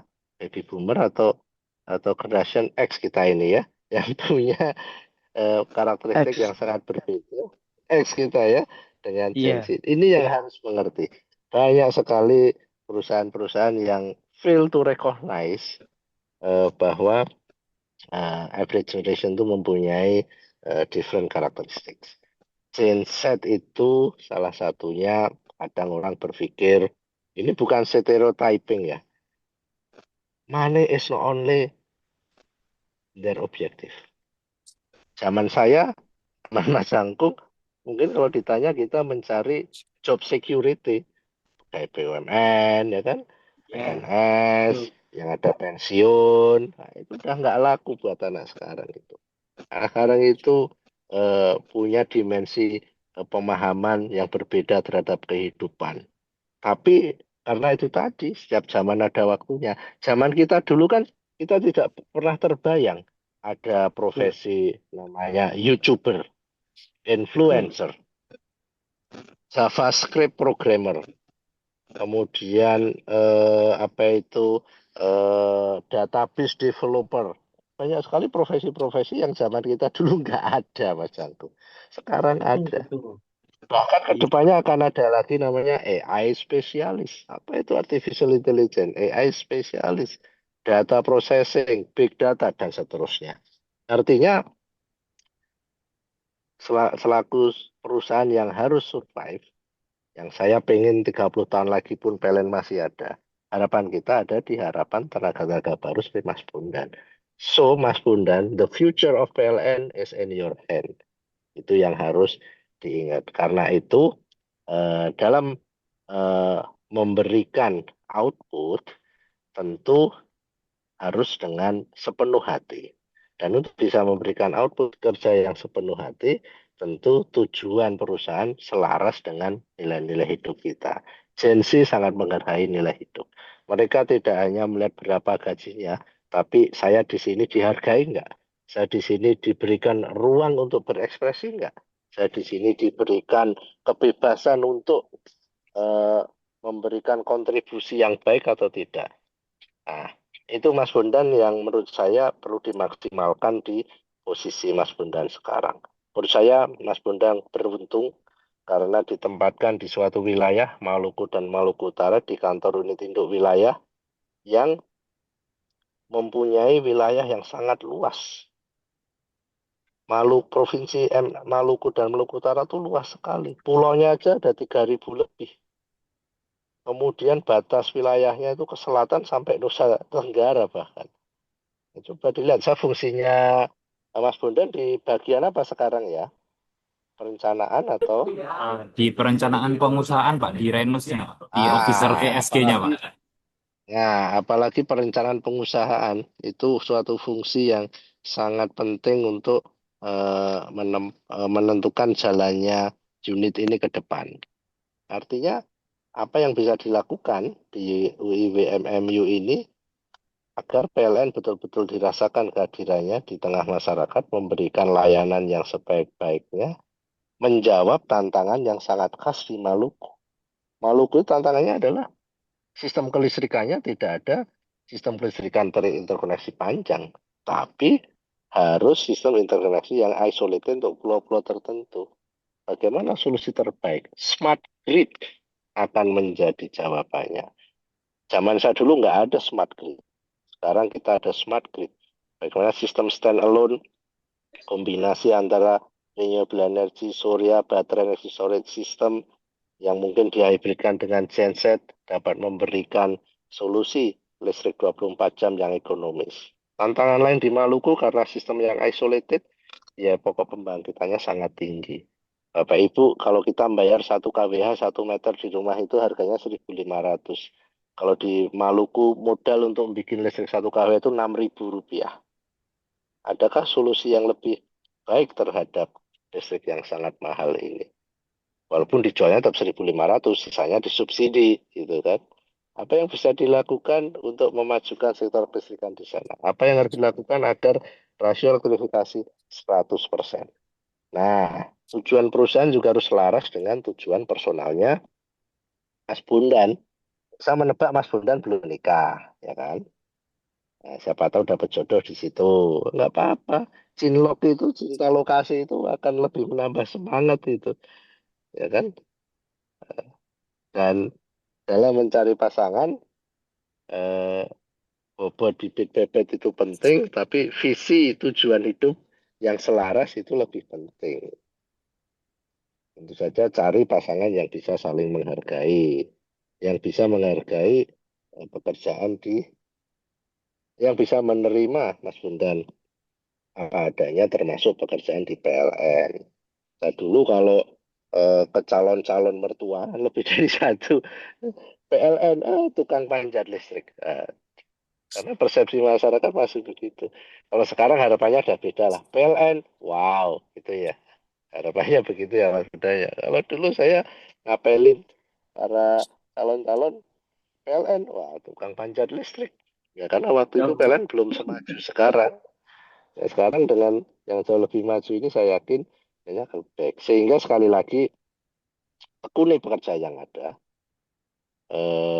belajar semaksimal mungkin, apa itu pompa semangatnya, akuisisi ilmu baik di bidangnya maupun bukan di bidangnya sebaik-baiknya. Kalau di situ baru setahun, wah mungkin ada beberapa tahun lagi, bisa nggak saya sambil menambah kualifikasi saya misalnya. Gunakan kesempatan-kesempatan itu. Ambil S2 secara mandiri misalnya. Sehingga semua kompetensi ini akan membentuk output dan karakter Mas Bondan sekarang yang perusahaan pasti akan notice dan akan melihat di mana langkah-langkah berikutnya akan ditentukan oleh apa yang kita lakukan sekarang.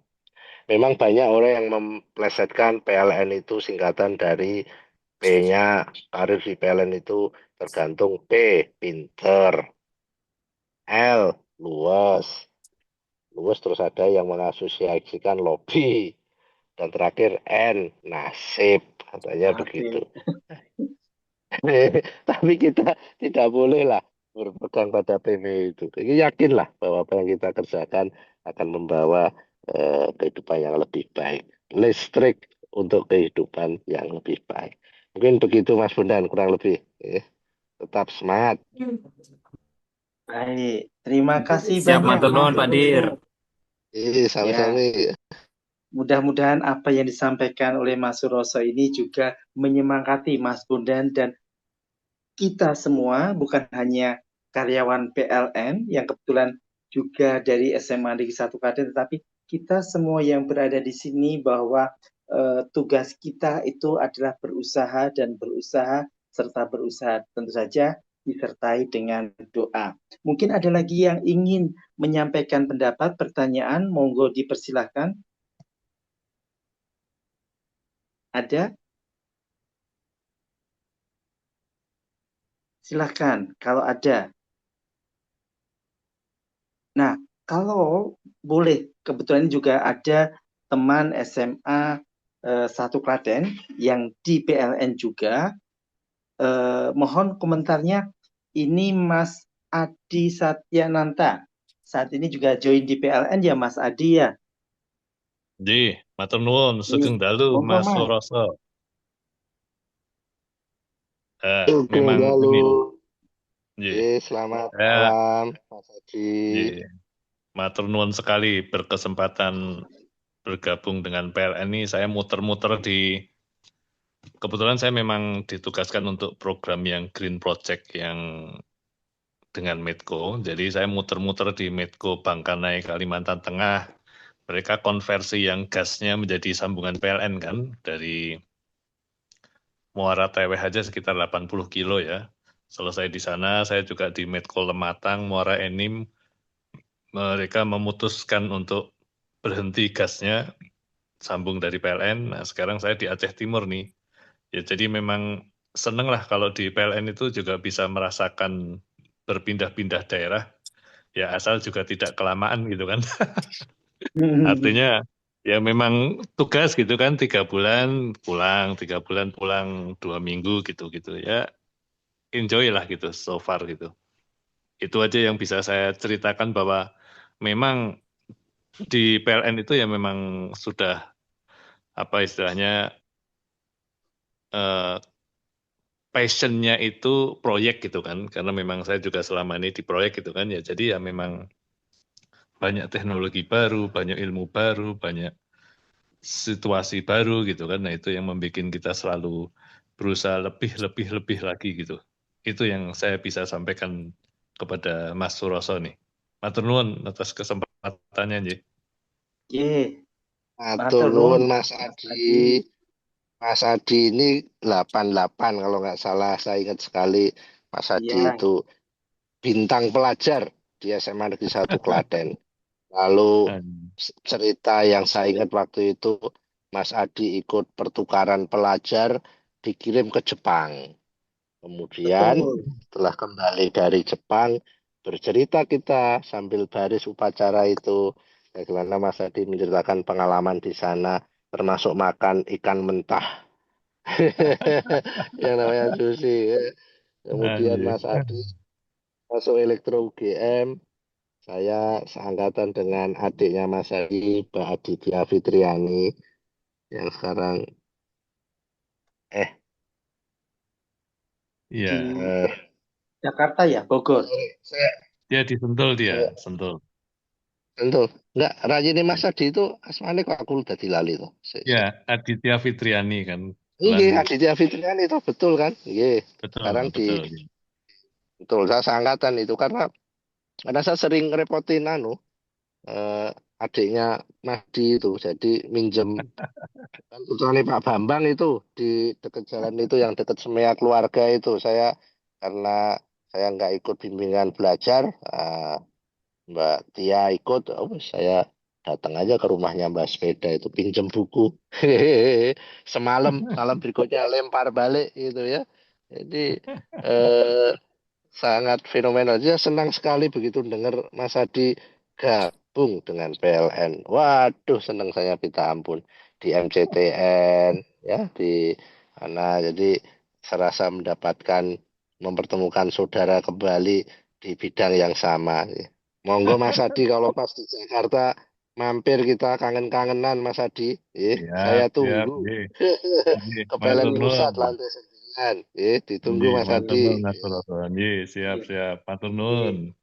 Matur nuwun, Mas Adi, Mas Suroso. Nah, sekarang kita kan harus sedikit istirahat karena ada informasi dari Capaska yang ingin kita sampaikan kepada adik-adik, kakak-kakak semuanya yang ikut pada kesempatan hari ini. Sambil Mas Suroso, monggo silahkan mengunjung sebentar. Untuk itu, Mas Gary, kami persilahkan untuk bisa menayangkan video yang lewat sekilas ini. Monggo Mas Jerry.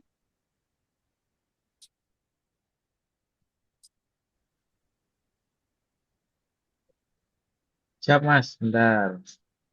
Ye, ini adalah beberapa kegiatan dari Capaska untuk kita semuanya. Ini harapan bermanfaat.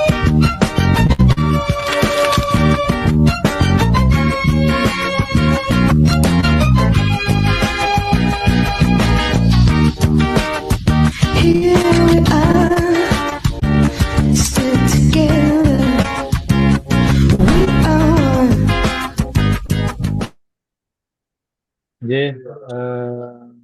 Tadi apa namanya video kegiatan alumni Gus Dur School yang dilakukan tanggal 12 kemarin oleh Mas Sumbogo Murti.